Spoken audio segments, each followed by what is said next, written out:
Hey everybody, my name is Bunyamin. I am a postgraduate student in the Master of Management in the University of Indonesia, a university located in Jakarta in Indonesia. On this occasion, I will convey the result of our research in the field of risk management in the banking industry with the title of the analysis of the effect of foreign ownership on the liquidity coverage ratio and credit distribution in conventional banking for the period before and during the pandemic COVID-19. As we all know, that COVID has become a problem faced by all countries in the world. COVID has declared as a pandemic in accordance with the announcement of the World Health Organization on March 11, 2020. COVID was caused losses to almost all of the economic countries in the world. So the impact of the COVID is felt wider and deeper than previous economic crises, including compared to the global financial crisis 2008. It's based on the Atlantic Council 2020. The other is about the pros and cons about the existences of the foreign bank in the countries, especially in the developing countries. Foreign banks in developing countries have been shown to increase the efficiency of domestic banks. It is related to the competitive level of the banking industry. And the other pros is increase the availability of credit for all firms because they have unlimited access to the international market. The cons is the foreign banks are cherry picking because they prefer to choose the better debtor compared to the domestic bank, and also they negatively associated with the indicators of financial stability and shows a higher risk profile, higher domestic bank lending than foreign banks during the crisis. So based on that, there has, as far as I know, there has been no research on the liquidity risk management and lending by foreign banks in Indonesia, especially in this pandemic era. This is the study literature. We can see that the research about the foreign banks, especially in the bank lending, is still a few. We can see from the right circle in the slide. This is the research question about the phenomenon of the entry of foreign banks into the banking system of a country is always accompanied by ongoing debates about the causes and consequences of entry of foreign bank into developing market countries. Based on this pandemic that's still unknown when it will be end, so we formulate the research question as follows. First, is the liquidity risk management of foreign banks in Indonesia different from that of domestic banks in the period before and during the COVID? Is the distribution of foreign bank credit in Indonesia different from that of domestic bank before and during the COVID pandemic? The objective of the research is to determine the relationship between foreign ownership status in a bank and its liquidity risk management. The second is about the relationship between foreign ownership status in a bank and its lending activities. So this is the objective of our research. The research coverage is the object of the research is the branch office of a foreign bank, and also the bank that's the majority of owner, more than 50% is owned by foreign party in Indonesia. Banks are state-owned banks, conventional private commercial banks, and also foreign bank branch offices. And the source of the data, we use monthly financial report data for the period January 2016 to December 2020. This is the methodology that we use for the first analysis. It's related To the dependent variable, liquidity coverage ratio, independent variable, we use GDP, inflation rate, GDP per capita, and also index money market pressure to reflect the liquidity condition in Indonesia. The control variable consists of the individual bank aspects. It's bank status, foreign or domestic banks, and bank size. It is reflected by total assets, and also bank capital is capital adequacy ratio.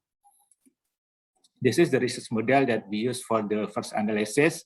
It is adapted from the research developed by Valencia Dinger, 2009. And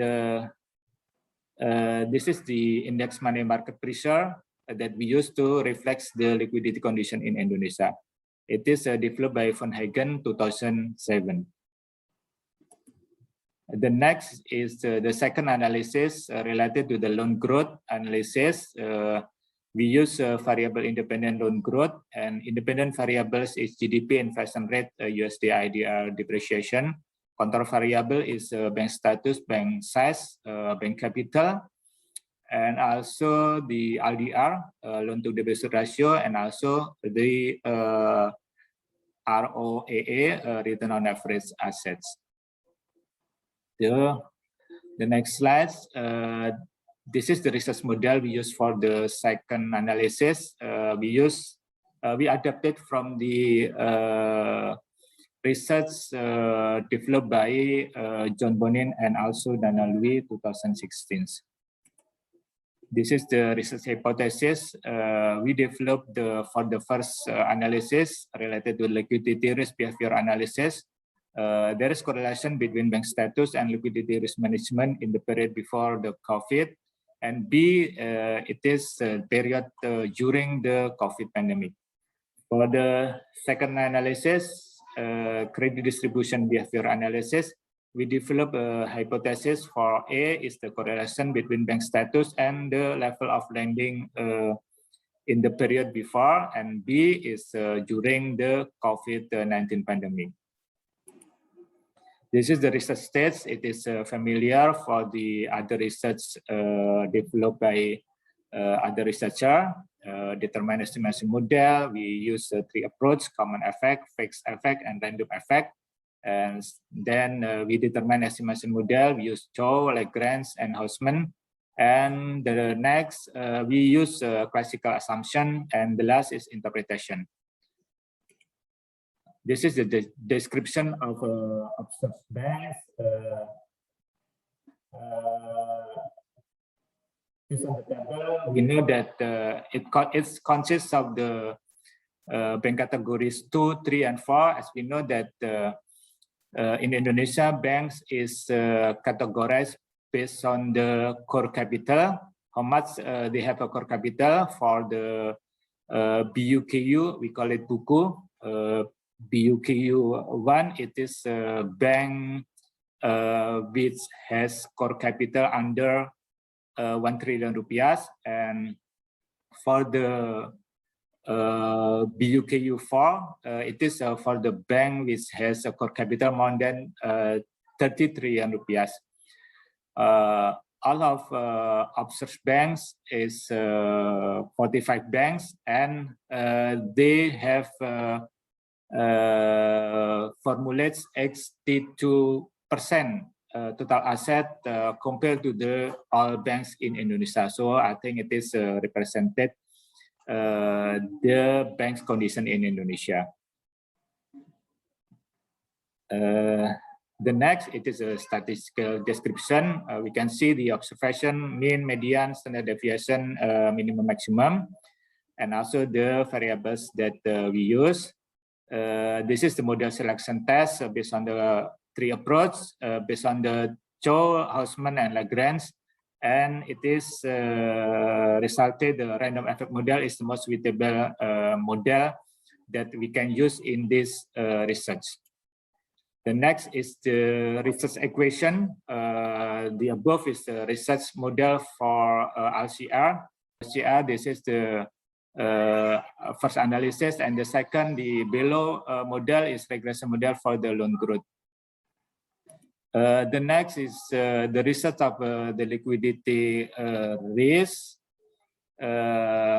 Based on the results of the test, the significance of its independent variable coefficient before and during the COVID pandemic is obtained, as shown in the table. The bank status variables, both during the period before and during the COVID, has the same significance at the 5% significance level to the LCR owned by the bank. However, there's a difference in the magnitudes of the coefficient before and during the pandemic. The higher coefficient during the pandemic indicates that the LCR of foreign bank is greater during the COVID pandemic, and it is relevant, it is accordance with the research developed by Dinger 2009.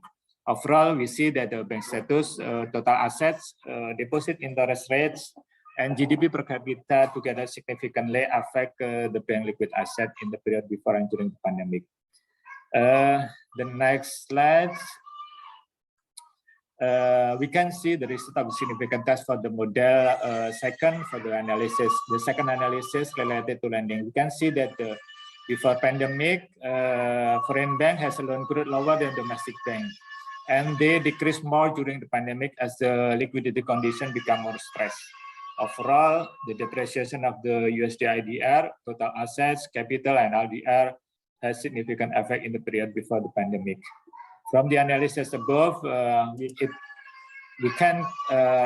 can be concluded that foreign bank parties in Indonesia have a similar policy to those taken by foreign banks in Eastern and Southern Europe. Foreign bank always take a policy to maintain higher LCR than domestic bank, both in the period before and during the pandemic. So the liquidity risk tends to be lower compared to the domestic banks. And third, in the period prior to the pandemic, foreign bank dispersed loans slightly lower than domestic bank and further declined during the pandemic. The depreciation of the USD IDR, total asset, capital, and RDR had a significant effect in the period before the pandemic, where during the pandemic, only the inflation rate has a significant effect. Thank you very much for the listening my presentation. I hope that there is input to improve my research, or maybe to give an idea for the next research. Thank you very much.